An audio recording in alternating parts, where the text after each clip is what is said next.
The silence had been Zara's world for 8 long years. 8 years since the car accident that took her hearing and changed everything. 8 years of reading lips, signing with her hands, and watching her husband Ryan's mouth move in what she thought were words of love and support. But today, sitting in Dr. Peterson's office with the experimental hearing device finally working, she could hear again. The first sounds were overwhelming: the hum of the air conditioner, the tapping of keyboards in the next room, her own heartbeat thundering in her ears. When Dr. Peterson spoke, his voice sounded strange and wonderful. "The surgery was more successful than we hoped, Zara. Your hearing is at 90% of normal range. You'll need some adjustment time, but you can hear everything now." Tears ran down her cheeks as she listened to sounds she thought she'd never experience again. She wanted to call Ryan immediately, to share this miracle with the man who had stood by her through the darkest time of her life. The man who learned sign language for her, who held her when she cried about missing music, who promised her that love didn't need sound.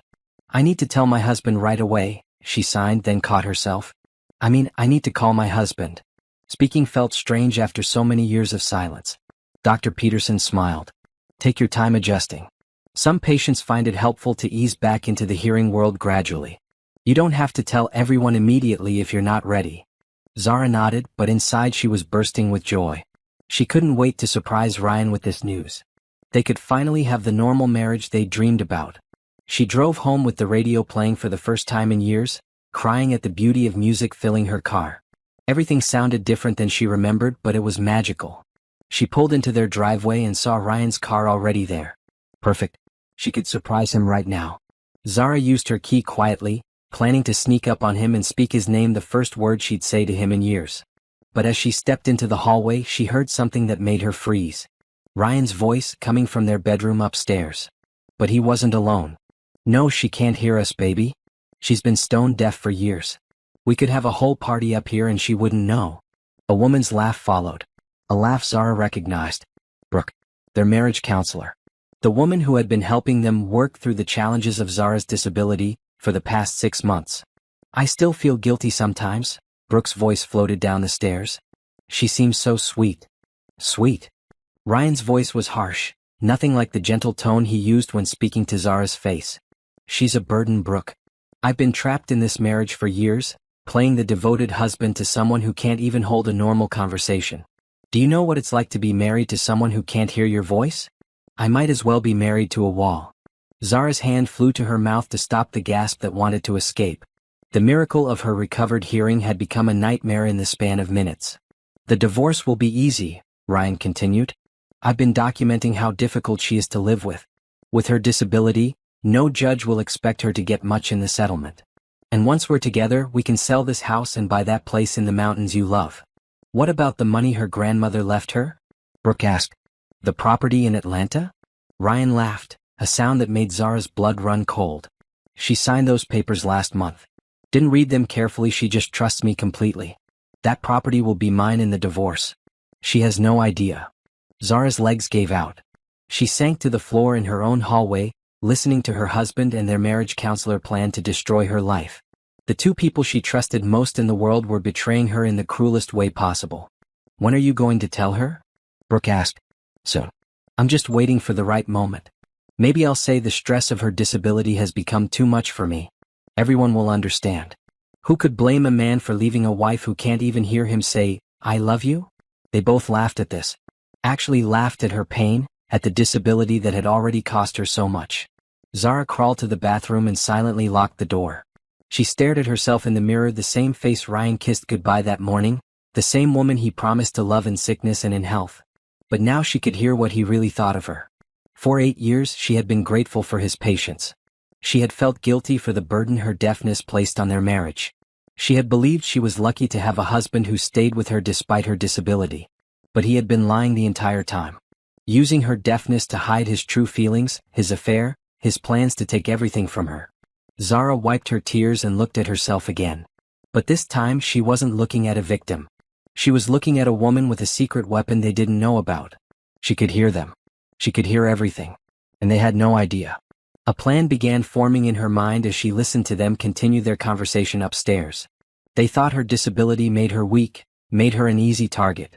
They were about to learn how wrong they were. The next morning, Zara sat at the breakfast table watching Ryan butter his toast. The same routine they'd followed for years. But everything was different now.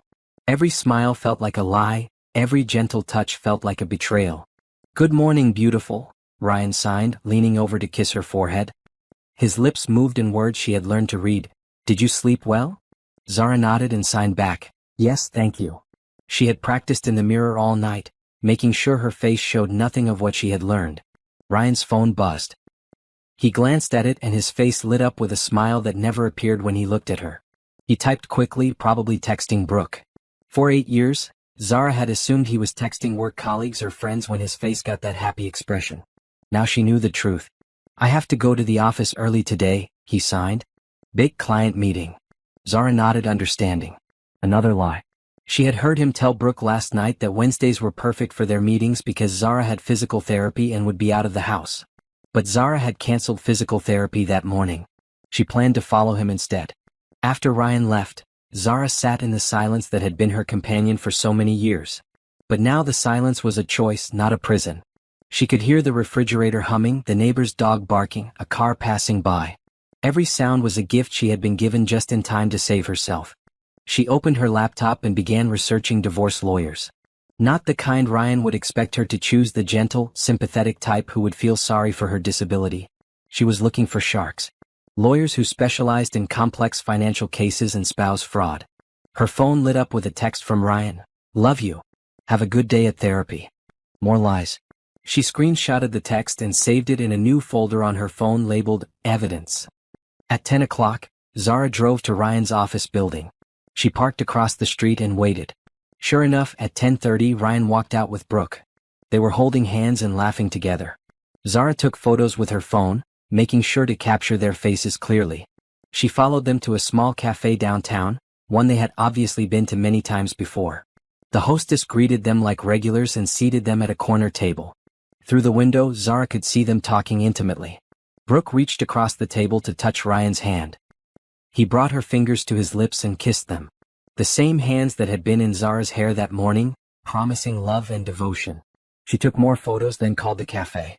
"Hi, I'm trying to reach my friend Brooke. She mentioned she might be having lunch there today. I wanted to surprise her." "Oh yes, she's here with her boyfriend.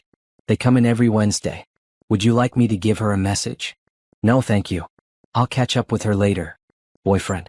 They were so comfortable with their relationship that they acted like a couple in public. How many people knew about their affair while Zara lived in ignorance? She drove home and spent the afternoon researching everything about their marriage finances. Ryan handled all their money because he said it was too complicated for her to manage while dealing with her hearing loss. She had trusted him completely. Now she pulled up bank statements online and felt sick. Large withdrawals she had never known about. Transfers to accounts she couldn't identify. Expensive purchases that never appeared in their home. He had been stealing from their joint accounts to fund his relationship with Brooke. That evening, Ryan came home with flowers, cheap grocery store daisies, not the expensive roses she could see in their bank statements that he had been buying for someone else. "Sorry I'm late," he signed. "Long day at work." Zara smiled and accepted the flowers, signing "thank you," as she had done hundreds of times before.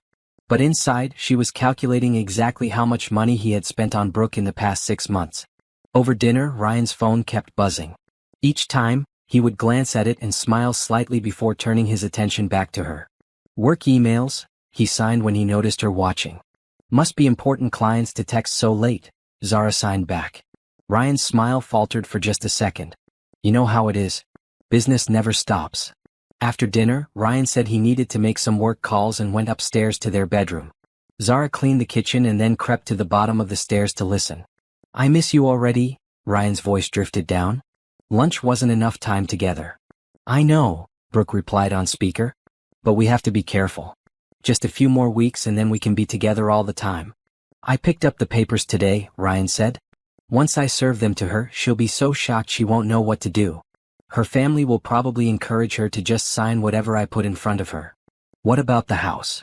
"I'm going to tell her it's too big for her to manage alone.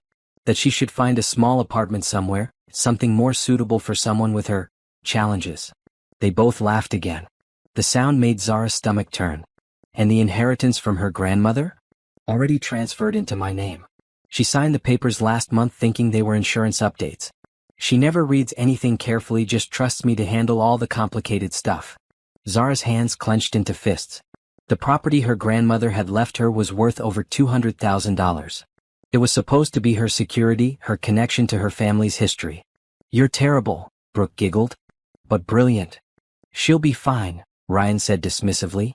There are programs for people like her. She'll get disability payments, maybe live in some kind of assisted housing. She doesn't need much. People like her.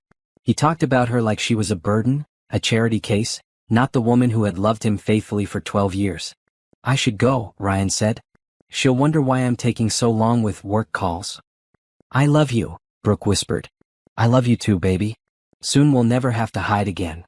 Zara crept back to the living room and was sitting on the couch reading when Ryan came downstairs. All done with work, he signed, sitting beside her and putting his arm around her shoulders. Zara leaned into him like she always did, but now his touch made her skin crawl. This man who held her at night had been planning to destroy her life for months. I love you, he signed, looking into her eyes with what she had always thought was genuine affection. I love you too, she signed back. But for the first time in their marriage, Zara was the one who was lying. Zara spent the next week living a double life. During the day she was the loving, trusting wife Ryan thought he knew. At night, after he fell asleep, she was a woman on a mission. She had made appointments with 3 different divorce lawyers, all scheduled during her physical therapy times. She told Ryan the sessions were being increased to help with her balance issues, another lie he accepted without question. The first lawyer, Patricia Williams, was everything Zara hoped for. Sharp, experienced, and utterly ruthless when it came to protecting her clients' interests. Mrs. Bennett, Patricia said as they sat in her office, what you're describing is financial abuse, fraud, and adultery. In this state, that gives us significant leverage. Zara had decided to tell Patricia about her recovered hearing. She needed at least one person who knew the full truth. The fact that you can record their conversations without their knowledge is a tremendous advantage, Patricia continued. But we need to be very strategic about how we use this information. I want him to lose everything, Zara said quietly. The way he planned for me to lose everything. Patricia nodded. Tell me about the inheritance. Zara showed her the documents Ryan had tricked her into signing. Patricia's face darkened as she read them. These papers transfer ownership of your grandmother's property to your husband. But look here, she pointed to a section of fine print. The transfer doesn't become legal for 60 days from signing. We still have 2 weeks to challenge this. Can we stop it? Better than that. Since you signed under false pretenses, not only can we reverse the transfer, we can use it as evidence of fraud. Your husband could face criminal charges. For the first time since hearing Ryan's betrayal, Zara smiled. A real smile. They spent 2 hours going through every document, every bank statement, every piece of evidence Zara had gathered. Patricia took detailed notes and made copies of everything. I'm going to have a private investigator do some additional digging, Patricia said. If your husband has been this careless about hiding evidence from you, he's probably been careless in other ways too. That evening, Zara cooked Ryan's favorite dinner and listened to him talk about his stressful day at work. Every word was an act, every smile was calculated. But she was getting good at pretending. After dinner, Ryan's phone rang. He looked at the caller ID and his face lit up. I need to take this work call, he signed to Zara, pointing upstairs. Zara nodded understandingly and continued loading the dishwasher. But she was counting the minutes until she could creep upstairs and listen. Baby, I wish I could see you tonight, Ryan was saying when she reached her listening spot on the stairs. But Zara's being extra clingy lately. I think she senses something's wrong. Women's intuition, Brooke laughed. Even deaf women have it. She keeps asking me questions about money. Whether we're okay financially, stuff like that. I told her business has been slow but we're fine. Zara almost laughed out loud. She hadn't asked him any financial questions. Ryan was getting paranoid, seeing suspicion where there was only her normal concern for their household. When are you going to serve the papers? Brooke asked. Next Friday. I'm taking her out to dinner first, somewhere public so she won't make a scene. I'll tell her I need space to work through some personal issues, and that I think it's best if we separate for a while. That's so cruel, Brooke said, but she was laughing. You're going to blindside her. It's kinder this way. Like ripping off a bandage quickly. Besides, what's she going to do? She can't exactly call me and argue about it. Their laughter echoed up the stairs, and Zara had to press her hand to her mouth to keep from screaming. I looked at apartments today, Brooke continued. There's a beautiful 2-bedroom in the Arts District. It's expensive, but with the money from selling her house and that property, we can afford it. Perfect. We'll be living our dream life while she's in some subsidized housing somewhere, probably grateful that anyone ever wanted to marry her in the first place. That was the last straw.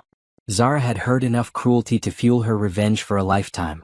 The next morning, after Ryan left for work, Zara drove to Patricia's office with a new plan forming in her mind. I want to serve him first, she told Patricia, before he has a chance to serve me. Patricia raised an eyebrow. That's unusual. Most people want to delay these things as long as possible. Not me. I want him to feel exactly what he planned to make me feel. Shock, betrayal, confusion. I want him to experience being blindsided by someone he trusts. When? Zara thought about it. Ryan had planned to serve her next Friday at a restaurant. The cruelty of that plan humiliating her in public, making her disability part of the spectacle still made her angry. This Friday, she said. At his office in front of all his co-workers. I want everyone to see what kind of man he really is. Patricia smiled. I like the way you think, Mrs. Bennett, but we need to make sure we have everything in order first. The private investigator found some interesting information about your husband's finances. She opened a folder and spread out several documents. It turns out your husband has been skimming money from his company's client accounts to pay for his lifestyle with Brooke. We're talking about embezzlement, not just marital fraud. Zara stared at the papers. He could go to prison for this. Very likely. The question is, do you want to press criminal charges or just use this as leverage in the divorce? Both, Zara said without hesitation. I want him to face every consequence for every lie he's told. Patricia nodded approvingly. Then let's build a case that will destroy him completely. But first we need to make sure you're protected. I'm going to have you open new bank accounts in your name only and transfer your personal money there. We'll also file papers to freeze all joint assets so he can't liquidate everything before the divorce. As they worked through the details, Zara felt something she hadn't experienced in 8 years. Power. Control over her own life. The ability to fight back against the people who had tried to take advantage of her. Ryan thought her disability made her weak and helpless. He was about to learn that underestimating her was the biggest mistake of his life. The private investigator Patricia hired was worth every penny. Her name was Detective Rita Martinez, a former police officer who specialized in financial crimes and adultery cases. Your husband has been busy, Rita said, spreading files across Patricia's conference table. The affair with Brooke has been going on for 2.5 years, not the 6 months you thought. Zara felt like she had been punched in the stomach. 2.5 years meant it started just 6 months after she lost her hearing. While she was still struggling to adjust to her new reality, still grieving the loss of sound, Ryan was already looking for someone else. It gets worse, Rita continued. Brooke wasn't your first marriage counselor. Ryan deliberately sought her out because she has a history of inappropriate relationships with male clients. He researched her specifically. What do you mean? Rita opened another file. Brooke lost her license in another state 5 years ago for having affairs with 3 different married male clients. She moved here and got licensed again by lying about her previous disciplinary actions. Ryan found this out through some legal contacts and specifically requested her as your counselor. The room spun around Zara. Their entire marriage counseling experience had been a setup from the beginning. So none of the therapy was real? Zara whispered. None of it. Every session was designed to push you 2 further apart while bringing your husband and Brooke closer together. Look at these notes. Rita showed her copies of Brooke's official session notes. They were completely different from what Zara remembered happening in therapy. According to Brooke's notes, Zara was resistant to treatment, uncooperative, and showed signs of depression and dependency that put strain on the marriage. None of it was true, but it would look convincing to anyone who read the files. She was building a case for your husband, Patricia explained. Documentation that would support his claims that you were difficult to live with and that he had tried everything to save the marriage. There's more, Rita said. Your husband has been telling everyone in his social circle that you're mentally unstable because of your hearing loss. He's been setting up a narrative for months that he's a long-suffering husband dealing with a wife who has psychological problems. Zara felt tears burning her eyes. Not only had Ryan betrayed her sexually and financially, but he had been destroying her reputation for years. His coworkers, his friends from college, even some of your neighbors, he's been telling them all that you're fragile and difficult, that your disability has made you paranoid and demanding. But that's not true, Zara said. I've been independent. I've never been difficult. We know that, Patricia said gently. But Ryan has been very strategic about controlling the narrative. When word gets out about the divorce, people will already believe his version of events. Rita pulled out another set of documents. The financial fraud goes deeper too. Your husband has been using your disability as an excuse to control all your finances, but he's been doing things that are completely illegal. She showed Zara credit cards that had been opened in her name without her knowledge. Loans that used her grandmother's property as collateral. Insurance policies where Ryan was the beneficiary even though Zara was paying the premiums. The total amount of financial fraud is close to $400,000, Rita said. He's been planning this for a very long time. Zara stared at the papers in disbelief. He's been stealing from me for years. Not just stealing, Patricia corrected. He's been systematically dismantling your financial security while building up his own. If he had successfully divorced you under his original plan, you would have been left with nothing while he and Brooke lived off your money. The cruelty of it was overwhelming. Ryan hadn't just betrayed her, he had spent years methodically destroying her life while pretending to love her. There's one more thing, Rita said carefully.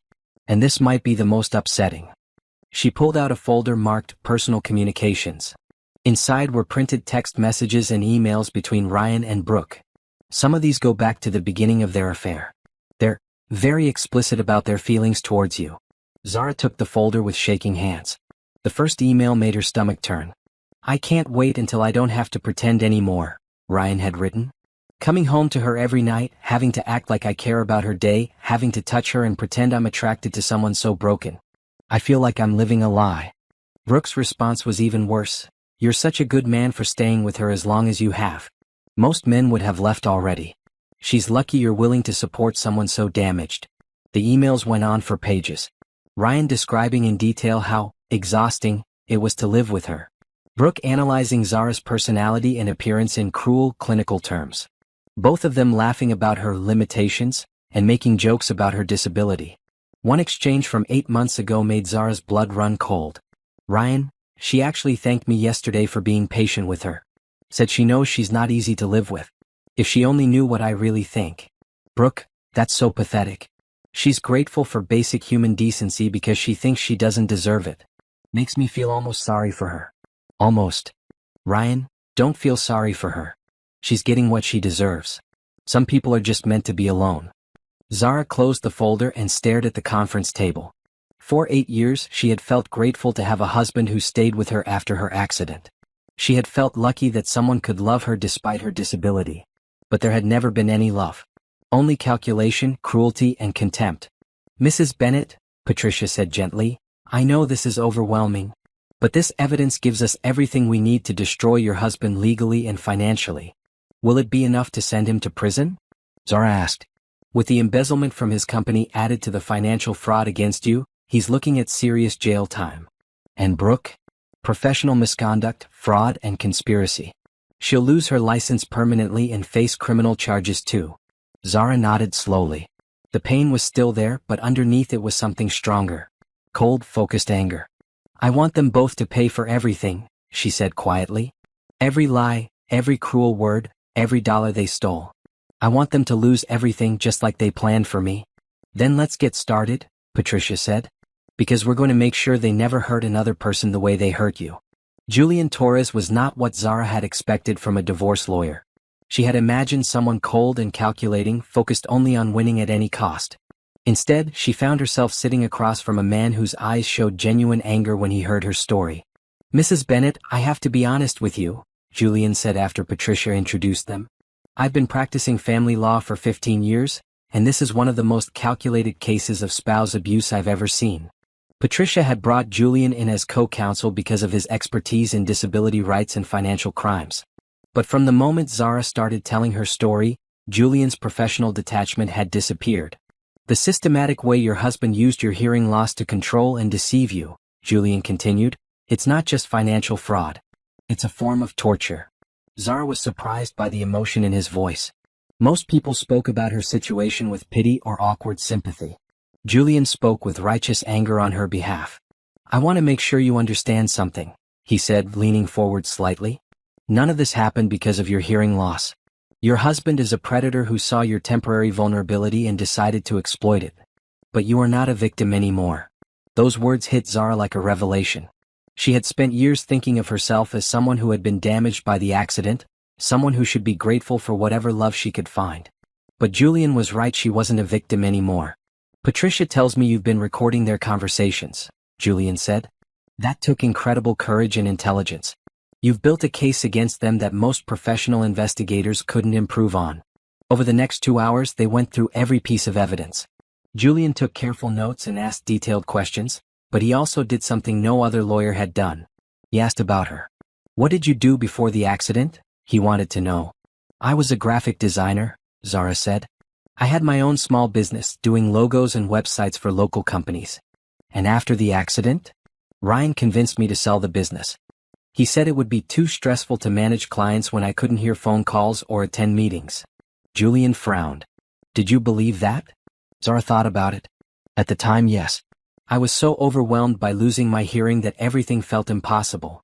But you've been managing complex financial investigations, legal research, and surveillance for the past month, Julian pointed out. Does that sound like someone who couldn't handle a graphic design business? He was right. The skills she had used to uncover Ryan's betrayal were far more complex than anything her old business had required. Your husband isolated you professionally just like he isolated you personally, Julian said. He made you financially dependent so you couldn't leave him. I never thought of it that way. Most abuse victims don't, especially when the abuse is subtle and long-term. But look at what you've accomplished in just a few weeks once you started fighting back. You're not the helpless person your husband pretended you were. Julian's respect for her abilities was something Zara had never experienced. Ryan had always spoken to her like she needed protection from the complexity of the world. Julian spoke to her like she was capable of handling anything. I have a proposition, Julian said. Patricia and I have discussed it, and we think this case could set important legal precedents for other disabled people who face similar abuse. What kind of precedents? Right now, there are very few laws specifically protecting disabled spouses from financial manipulation. Your case could help change that. Julian pulled out a legal brief he had been working on. If we win this case and get maximum penalties for your husband and Brooke, it could establish new standards for prosecuting disability-based financial abuse. You mean other people in situations like mine could be better protected? Exactly. Your courage could help save other people from going through what you've experienced. Zara felt a stirring of something she hadn't experienced in years. Purpose. The idea that her pain could be transformed into protection for others gave her situation new meaning. There's one more thing, Julian said. For this to work, we need to be very public about the case. Media attention, advocacy groups, possibly testimony before legislative committees. Are you prepared for that level of exposure? Zara thought about it. The old Zara, the one who had felt ashamed of her disability and grateful for any scraps of love, would have been terrified of public attention. But she wasn't that person anymore. Yes, she said firmly. If it helps other people, I want to be as public as possible. Julian smiled, and Zara noticed he had a warm, genuine expression that reached his eyes. So different from Ryan's calculated charm. Then let's make some history, he said. As they continued working through the legal strategy, Zara found herself watching Julian carefully. He was probably in his early 40s, with graying hair and laugh lines around his eyes. He wore his competence easily, without arrogance or condescension. When he explained legal concepts to her, he never talked down to her or assumed she couldn't understand complex ideas. When she asked questions, he took them seriously and gave thoughtful answers. Have you ever handled a case like this before? She asked. Not exactly like this, but I specialize in cases where people's disabilities are used against them. My younger brother is deaf, he said. I've seen how some people try to take advantage of disabled individuals, and it makes me furious. Is that why you became a lawyer? Julian nodded. I wanted to make sure people like my brother had someone fighting for them. Someone who understood that disability doesn't mean helpless. As the afternoon wore on, Zara realized she was enjoying Julian's company. For the first time in years, she was having an intellectual conversation with a man who respected her mind. When their meeting ended, Julian walked her to her car. Mrs. Bennett, he said, I want you to know that regardless of what happens in court, you've already won the most important victory. What do you mean? You chose to fight back. You chose to value yourself enough to demand justice. That's not something everyone finds the courage to do. Driving home, Zara thought about Julian's words. She was fighting back and it felt incredible.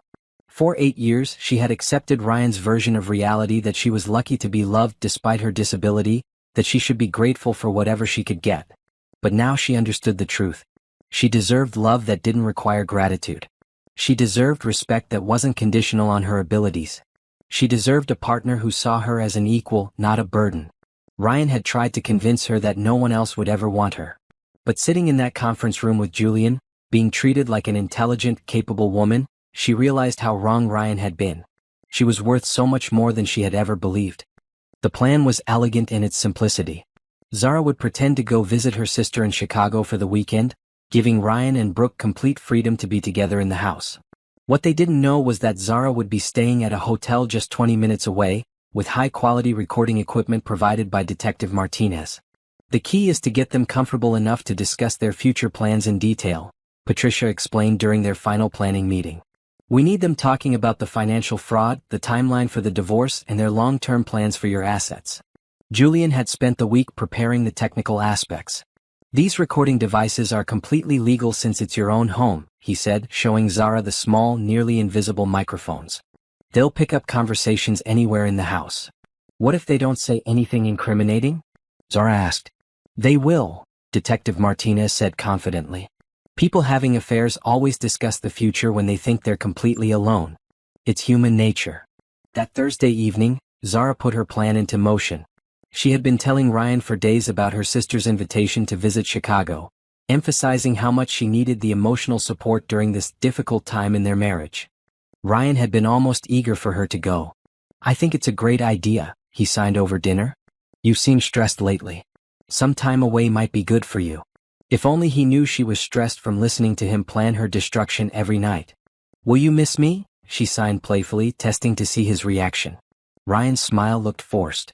Of course, sweetheart. But it's just a few days. That evening, Zara packed her suitcase while Ryan showered. She could hear him humming in the bathroom, actually humming with happiness at the thought of her leaving. The sound made her stomach turn. Before she left Friday morning, Zara kissed Ryan goodbye and signed, I love you, one last time. He responded the same way, holding her close and looking into her eyes with what she had once believed was genuine affection. Have a safe trip, he signed. Call me when you get there. Zara nodded, knowing she would never kiss this man again. The thought filled her with relief rather than sadness. She drove to her hotel and checked in, then called Julian to confirm everything was in place. Recording equipment is active, he told her. Detective Martinez is monitoring from a van nearby. If anything goes wrong, she can be in the house in less than 2 minutes. And the other plan? Everything is ready for Monday morning. The papers are prepared, the authorities have been notified, and the media contacts are standing by. Zara spent Friday afternoon trying to relax, but her nerves were too tight. At 4 o'clock, her phone buzzed with a text from Ryan. Hope you made it safely. Love you. She texted back, just arrived. Sister says hello. Another lie in their marriage built on lies. At 6 o'clock, Detective Martinez called. They're there, she said. Your husband and Brooke arrived together about 20 minutes ago. They're very comfortable, very relaxed. Can you hear what they're saying? Crystal clear. You want me to play some of it back? Not yet. Just record everything. I'll listen to it all tomorrow. Saturday was the longest day of Zara's life.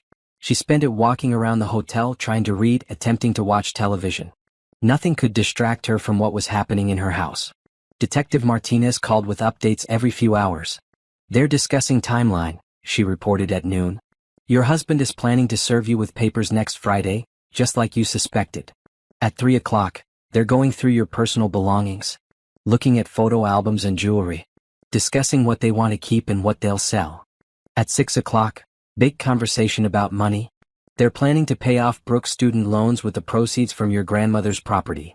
By evening, Zara's hands were shaking with anger. These people were not only stealing her money and destroying her marriage, they were treating her home like a shopping mall, deciding which pieces of her life they wanted to keep. Sunday morning, Detective Martinez arrived at the hotel with a recording device full of evidence. You need to prepare yourself, she warned. Some of this is going to be very hard to hear. She was right. Listening to Ryan and Brooke discuss her life like she was already gone was devastating. But it was also exactly what they needed for court. Listen to this part, Detective Martinez said, fast-forwarding to Saturday evening. Brooke's voice came through clearly. I still can't believe she never suspected anything. Even when you were coming home late, smelling like my perfume, acting completely different, she never questioned it. That's what I mean about her being naive, Ryan replied. She lived in this fantasy where I was her devoted husband who stayed with her out of love. She never considered that I might want something better. Something better, Zara whispered, staring at the recording device. Wait, there's more, Detective Martinez said. Ryan's voice continued. The beautiful thing is, she'll probably blame herself for the marriage failing. She'll think her disability made her a bad wife. She'll never realize I was planning this from the beginning. From the beginning? Brooke asked. Almost. I started looking for a way out about 6 months after her accident. I realized I had married someone who was going to be a burden for the rest of my life, and I wasn't willing to sacrifice my happiness for her. Zara closed her eyes and took a deep breath. She had heard enough cruelty to fuel her anger for the legal battle ahead. Did you get everything we need? She asked Detective Martinez. Everything and more. Admissions of financial fraud, conspiracy, emotional abuse, and intent to commit theft. Plus detailed discussions of their timeline and methods. Then it's time to spring the trap. Monday morning, Zara drove home early. Ryan's car wasn't in the driveway. He had already left for work, expecting her to return that evening. She spent an hour walking through her house, seeing it through new eyes. Ryan and Brooke had been careful to clean up after themselves, but Zara could sense their presence everywhere. They had violated her most private space with their affair and their plans. But this house was still hers. And after today they would never set foot in it again. At 9 o'clock sharp, Julian called. Are you ready? He asked. I've been ready for 8 years, Zara replied. Let's destroy them. Ryan's law firm occupied the 15th floor of a downtown high-rise, all glass walls and expensive furniture designed to impress clients. Zara had only been there twice during their marriage, once for a Christmas party and once when she brought Ryan lunch during a particularly busy week. Today she was there to end his career. The plan was precise. Julian and Patricia had coordinated with Detective Martinez and the district attorney's office. At exactly 10:30 a.m., while Ryan was in his weekly staff meeting, Zara would arrive with the divorce papers and a folder of evidence that would destroy his life. Remember, Julian had told her that morning, you don't need to say much. Let the documents speak for themselves. Zara rode the elevator to the 15th floor, her heart pounding but her resolve steady. She wore her best black dress and carried herself with the confidence of a woman who knew she was about to win the biggest fight of her life. The receptionist recognized her. Mrs. Bennett? How nice to see you. Are you here to surprise Ryan? Something like that, Zara replied. Is he in his staff meeting? Yes, in the main conference room. They should be finishing up in a few minutes. Perfect. I'll wait.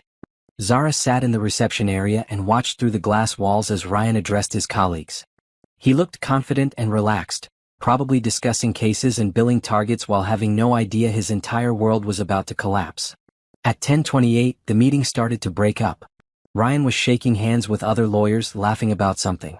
He looked so normal, so respectable. None of his colleagues had any idea they were looking at a man who had spent years psychologically torturing his disabled wife. Ryan spotted Zara through the glass and his face went white. She wasn't supposed to be back from Chicago until that evening. For a moment, he looked panicked, probably wondering if she had somehow discovered his weekend with Brooke. But then he composed himself and walked toward the reception area with his professional smile in place. Sweetheart, he said loud enough for his colleagues to hear, I thought you weren't coming back until tonight. Change of plans? Zara said, standing up. I need to talk to you about something important. Of course. Let's go to my office. Actually, Zara said clearly, I think the conference room would be better. This involves other people too. Ryan's smile faltered. Several of his colleagues had stopped to listen, curious about the unexpected drama. Zara, maybe we should discuss this privately first, Ryan said, switching to sign language. But Zara didn't sign back. Instead, she spoke out loud, her voice clear and strong. I can hear you, Ryan. I've been able to hear you for weeks now. The silence in the law firm was absolute. Ryan's face went from white to gray as he processed what she had said. That's impossible, he whispered. Is it? Dr. Peterson's experimental surgery was more successful than expected. I've been able to hear every conversation you've had with Brooke, every plan you've made to destroy my life, every cruel thing you've said about my disability. By now, every lawyer and staff member in the office was staring at them. Ryan looked around desperately, realizing that his reputation was being destroyed in real time. Zara, you don't understand. I understand perfectly, she interrupted. I understand that you've been having an affair with our marriage counselor for 2.5 years. I understand that you've been stealing money from our joint accounts to pay for your relationship with her. I understand that you've been telling everyone I'm mentally unstable so they'd believe your version of events when you divorced me. Zara, please, not here. Why not here? Zara's voice was getting stronger. You had no problem discussing our private life with Brooke. You had no problem mocking my disability to your lover. Why should you be embarrassed now? Julian appeared in the elevator lobby, right on schedule. He walked toward them carrying a briefcase and looking every inch the successful attorney. Mr. Bennett, Julian said formally, I'm Julian Torres, representing your wife in her divorce action against you. He handed Ryan a thick folder. These are divorce papers, along with evidence of financial fraud, adultery, and emotional abuse. You're also being served with a restraining order that requires you to stay away from Mrs. Bennett and her property. Ryan opened the folder with shaking hands. His face went even paler as he saw the bank records, the recorded conversations, the photographs of him with Brooke. This is everything, isn't it? He whispered to Zara. Everything and more, she replied. Did you really think I was too stupid to figure it out? Too damaged by my disability to fight back? Mrs. Bennett, Julian said loudly enough for everyone to hear, would you like to inform Mr. Bennett about the criminal charges? Criminal charges? Ryan's voice cracked. The district attorney is filing charges for embezzlement, fraud, and financial exploitation of a disabled person, Zara said. Turns out all that money you stole from me and from your clients adds up to a felony. Ryan's boss, Thomas Sterling, pushed through the crowd of onlookers. What's this about embezzlement from clients? Julian opened his briefcase and pulled out another folder. Mr. Sterling, I believe you'll want to see this. Your employee has been skimming money from client settlements to fund his personal lifestyle. Thomas took the folder and quickly scanned the documents inside. His face went from confusion to anger to disgust. Ryan, is this true? Ryan couldn't speak. He just stood there holding the divorce papers, staring at Zara like he was seeing her for the first time. You're fired, Thomas said flatly. Security will escort you out. Don't bother cleaning out your office, we'll mail your personal items. Thomas, please let me explain. There's nothing to explain, Thomas replied. You've been stealing from our clients and lying to everyone about your personal life. You're done here. 2 security guards appeared and flanked Ryan. The man who had controlled Zara's life for 8 years was being led away like a common criminal. But Zara wasn't finished. There's one more thing, she called after him. Brooke is being arrested this morning too. Professional misconduct, fraud, and conspiracy. She'll lose her license permanently. Ryan stopped walking and turned back to her. For the first time, she saw fear in his eyes instead of control.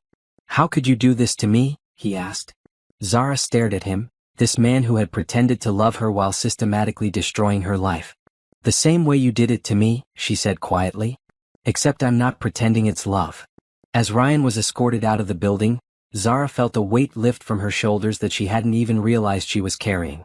8 years of feeling grateful for scraps of affection, 8 years of believing she was lucky to be loved despite her disability, 8 years of accepting less than she deserved. All of it was over. Julian put his hand gently on her shoulder. How do you feel? Zara looked around at the faces of Ryan's former colleagues, all staring at her with new respect and understanding. She thought about Ryan's empty house, his ruined career, his criminal charges. She thought about Brooke losing everything she had worked for. I feel free, she said. And for the first time in 8 years, it was completely true. The next 3 weeks moved with the swift precision of a well-orchestrated legal campaign. Patricia and Julian had coordinated with the district attorney, the state licensing board, and the media to ensure that Ryan and Brooke faced consequences on every possible front. Zara watched it all unfold from the safety of her new reality, a reality where she was in control of her own life for the first time in years. The criminal charges came first. Ryan was arrested at his apartment 2 days after being fired, charged with embezzlement of client funds, financial fraud, and exploitation of a disabled person. The local news covered his perp walk, describing him as a lawyer who had betrayed both his clients and his hearing-impaired wife. Brooke was arrested the same day at her office. The charges against her included professional misconduct, conspiracy to commit fraud, and practicing therapy without proper licensing credentials. The state board had discovered her previous disciplinary actions in another state, which she had hidden when applying for her license. The beauty of it, Patricia explained to Zara over coffee, is that all these charges support each other. The criminal charges make the divorce case stronger, and the divorce evidence supports the criminal prosecution. What kind of prison time are they looking at? Zara asked. Ryan could get 5 to 10 years for the embezzlement alone. Add in the fraud against you and he's looking at serious time. Brooke will probably get 2 to 3 years, plus permanent loss of her professional license. But the legal victories were just the beginning. Julian had been right about the case setting important precedents. Disability rights organizations had taken notice of Zara's story, and it was becoming a rallying point for legislative change. 3 states are introducing bills based on your case, Julian told her during one of their weekly strategy meetings. They're called Zara's Laws legislation that creates specific penalties for financial abuse of disabled spouses. Zara still couldn't believe her personal nightmare was being transformed into protection for other people. Will it really make a difference? It already has. We've gotten calls from 12 other people in similar situations. They saw your story in the news and realized they were being abused too. The divorce proceedings moved quickly once the criminal evidence was presented. Ryan's lawyer tried to negotiate, but there was no room for compromise. The prenuptial agreement Ryan had tricked Zara into signing was thrown out due to fraud, and the financial abuse actually strengthened Zara's position. You're getting the house, all joint assets, and full ownership of your grandmother's property, Patricia explained. Ryan will be responsible for all the debt he created during the affair. Plus, you'll get spousal support until he gets out of prison, assuming he has any income left after paying legal fees and restitution. What about Brooke? She's lost everything. Her house is being sold to pay legal fees, her therapy practice is closed, and she'll be working minimum wage jobs when she gets out of prison. If she ever gets another professional license, it won't be in mental health. The financial justice was satisfying, but what meant more to Zara was the restoration of her reputation. Ryan had spent years telling people she was unstable and difficult.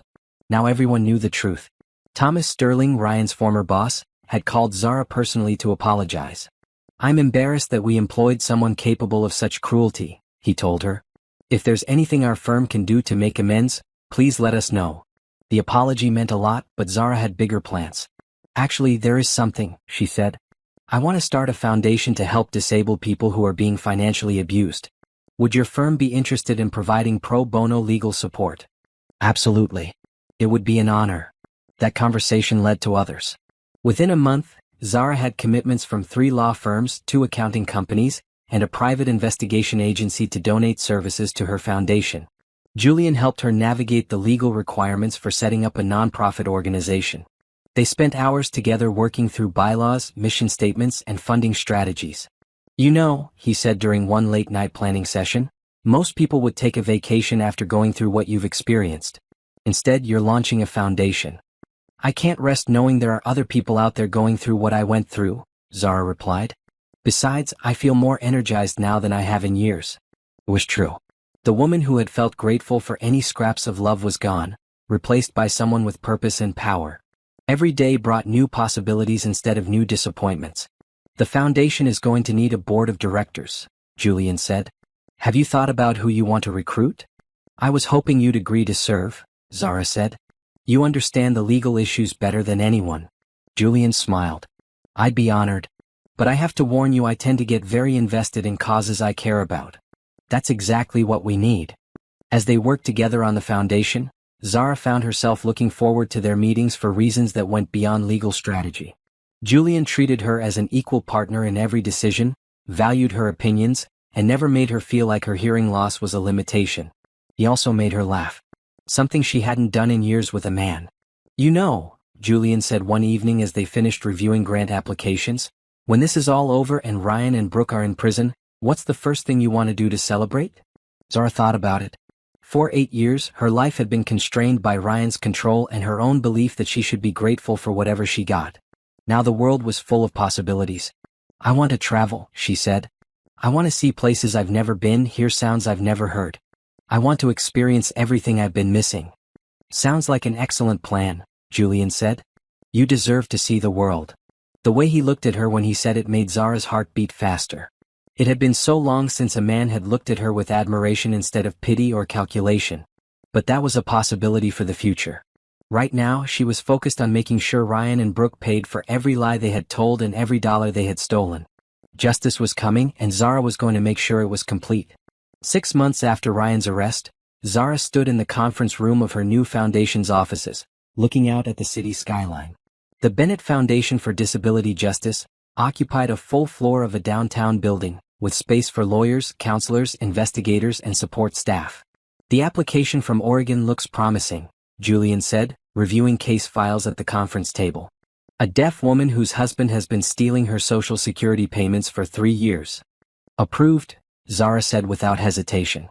Get Detective Martinez on the case immediately. In 6 months, the foundation had handled 37 cases of financial abuse against disabled people. They had won every single one, recovering over $2 million for victims and sending 12 abusers to prison. Zara's story had inspired people across the country to come forward with their own experiences of abuse. The foundation's hotline received calls daily from disabled individuals who were beginning to suspect they were being exploited. There's something else, Julian said, pulling out a newspaper clipping. Ryan's sentencing hearing is next week. Zara took the article and read it. Ryan had pleaded guilty to all charges in exchange for a reduced sentence. He would spend 4 years in federal prison and owe over $300,000 in restitution to various victims. Are you planning to attend? Julian asked. Yes. I want to make a victim impact statement. Are you sure? You don't have to face him again. I want to, Zara said firmly. I want him to see who I really am. Not the grateful, disabled wife he thought he married, but the woman who destroyed his life when he underestimated me. Julian nodded. He had learned not to question Zara's instincts about justice. She had an unerring sense of what was fair and what was necessary. Over the past 6 months, their working relationship had evolved into something deeper. Julian still served as the foundation's legal director, but he and Zara spent time together outside of work too. They went to concerts together, something Zara had thought she would never enjoy again. They took long walks through the city, talking about everything from legal strategy to travel plans to childhood memories. Julian never treated her hearing loss as something to overcome or work around. He simply accepted it as part of who she was, the same way he accepted her brown eyes or her laugh. I've been thinking, Julian said as they finished reviewing case files. When the Ryan situation is completely finished, maybe you should take that vacation you mentioned. I've been thinking the same thing, Zara said. Actually, I've been wondering if you'd like to come with me. Julian's face lit up. I would love that. Where were you thinking? Everywhere, Zara laughed. I want to hear the ocean in Ireland, street musicians in Paris, temple bells in Thailand. I want to experience all the sounds I thought I'd lost forever. That sounds like the perfect adventure. They were interrupted by Detective Martinez, who knocked on the conference room door. Sorry to bother you, but I have an update on the Brooke situation, she said. Brooke had been sentenced to 2 years in prison and permanent loss of her therapy license. But Detective Martinez had continued investigating her background. I found 2 more states where she had inappropriate relationships with clients, Detective Martinez reported. The authorities there are reopening those cases. She could face additional charges. Good, Zara said. She destroyed people's trust in therapy when they were most vulnerable. She deserves every consequence. After Detective Martinez left, Julian and Zara sat in comfortable silence, looking out at the city. Do you ever regret any of it? Julian asked. The public exposure, the legal battles, all the attention? Never, Zara said. For 8 years, I lived in Ryan's version of reality, where I was lucky to be loved despite my disability. Now I know the truth. I deserve to be loved because of who I am, not in spite of what I can't hear. You deserve everything good the world has to offer, Julian said quietly. The way he looked at her made Zara's heart race.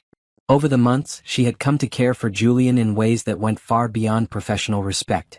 He was kind, brilliant, passionate about justice, and he saw her as a complete person rather than a collection of limitations.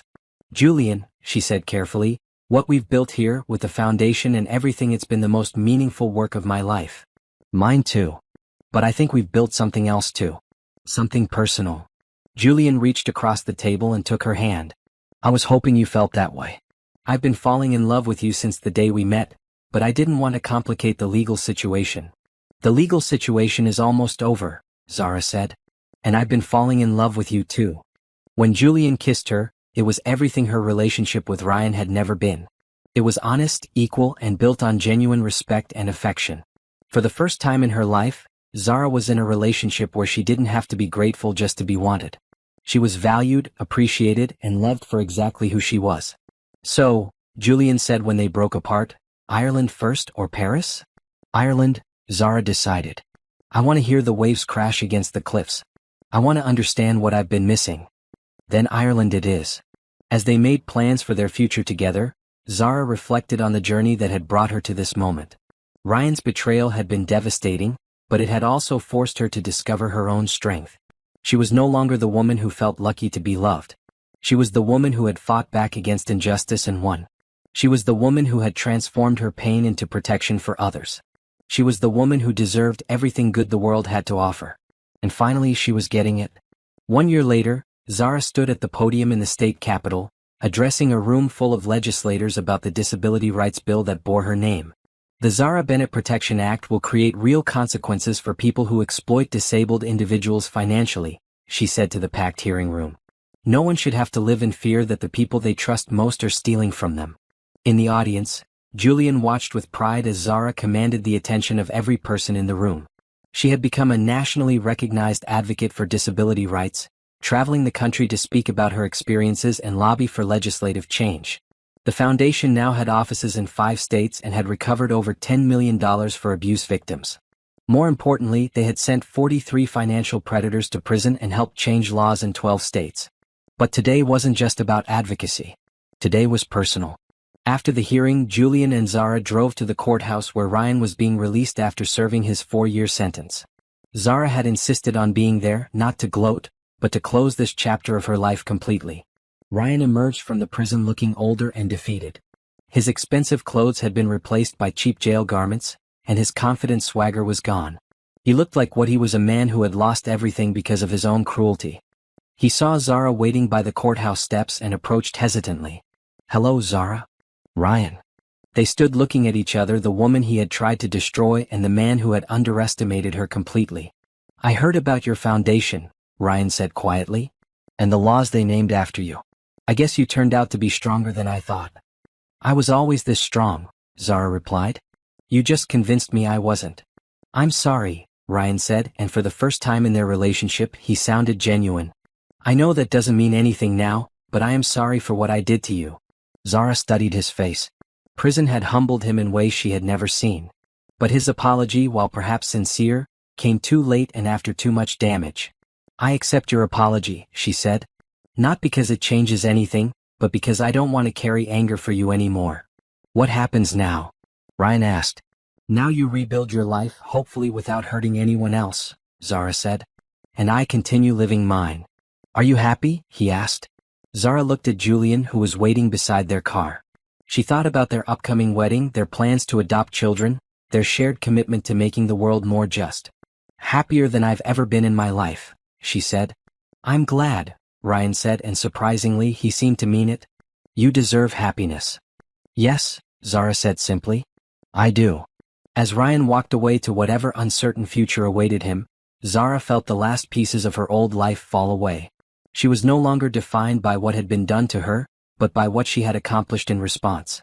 Julian took her hand as they walked back to their car. "How do you feel?" he asked. "Complete," Zara said. "Ready for whatever comes next." What came next was everything she had dreamed of and more. That evening at their engagement party, Zara was surrounded by friends, colleagues, and fellow advocates who valued her for her intelligence, courage, and compassion. Detective Martinez raised a toast to Zara, who turned her worst experience into other people's salvation. Thomas Sterling, Ryan's former boss who now served on the foundation's board, added, "To the strongest person I've ever met." Dr. Peterson, the surgeon who had restored her hearing, smiled from across the room, "To second chances and the courage to use them." But it was Julian's toast that meant the most to Zara. "To the woman who taught me that love isn't about gratitude or patience or sacrifice," he said, looking into her eyes. "It's about seeing someone exactly as they are and knowing you want to spend your life making them happy." Later that night, as they sat on the deck of their new house overlooking the lake, Zara reflected on the journey that had brought her here. "Do you ever wonder what would have happened if the surgery hadn't worked?" Julian asked. "If you had never recovered your hearing?" "I think about that sometimes," Zara said. "I probably would have lived the rest of my life believing Ryan's lies about me. I would have accepted whatever scraps of love he decided to give me. But you're stronger than you knew. Even without hearing, you might have figured it out eventually." Zara shook her head. "I needed to hear his true voice to understand who he really was. And I needed to hear your voice to understand what real love sounds like." They sat in comfortable silence, listening to the sounds Zara never took for granted: wind through the trees, water lapping against the shore, night birds calling to each other. "Julian," she said finally, "thank you." "For what?" "For showing me that I was worth fighting for. For teaching me that disability doesn't mean grateful. For helping me understand that I deserve everything good." "You taught me just as much," Julian replied. "You showed me what real courage looks like. What it means to transform pain into purpose." As they went inside to plan their wedding and their future together, Zara thought about Ryan one last time. He had tried to convince her that her disability made her worthless, that she should be grateful for whatever love she could find. But he had been wrong about everything. Her hearing loss hadn't made her weak, it had made her resourceful and empathetic. Her vulnerability hadn't made her worthless, it had made her stronger when she chose to fight back. And she had never needed to be grateful for scraps of affection. She had always deserved the whole feast. Now she had it: a career that mattered, a foundation that was changing lives, laws that would protect other people, and a love that saw her as an equal partner in every sense. Ryan had tried to destroy her life and had ended up giving her the push she needed to build the life she actually deserved. In the end, that was the sweetest victory of all.